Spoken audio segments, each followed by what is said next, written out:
To keep you updated on the capital and financial markets, here is a recap of what happened.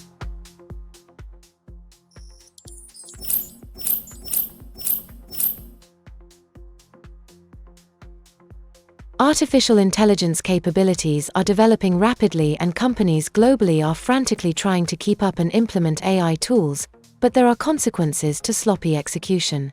In fact, 79% of companies globally expect to incur an AI debt as a result of poorly implemented autonomous tools, according to a new report by Asana on the state of AI at work, which surveyed over 9,000 knowledge workers across the US, UK, Australia, Germany, and Japan. The U.S. Securities and Exchange Commission paved the way on Monday for an asset manager to add exchange-traded share classes to mutual funds, a move expected to kickstart approvals for dozens of applicants, spark more ETFs and make the products more accessible to retail investors. The planned order, which is open for public response before the SEC moves ahead, is specific to dimensional fund advisors and allows the asset management firm to launch the new share class. It has been long awaited by the investment industry.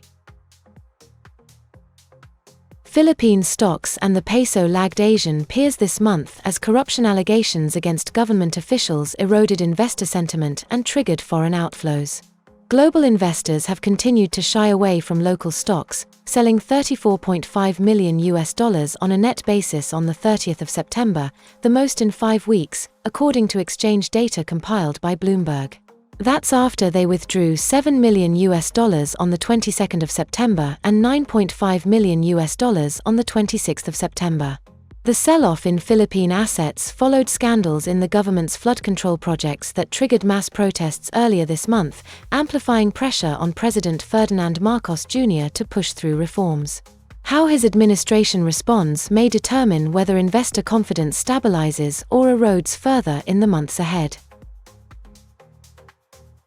China's securities regulator plans to triple cash rewards for whistleblowers, offering payouts of up to 1 million yuan for tips on serious market misconduct as Beijing steps up efforts to strengthen oversight and bolster investor confidence. CSRC said the proposed rule change is in response to market calls to strengthen regulatory oversight in the country's capital markets by building a stronger whistleblower culture, encouraging insiders to come forward with information on market wrongdoings.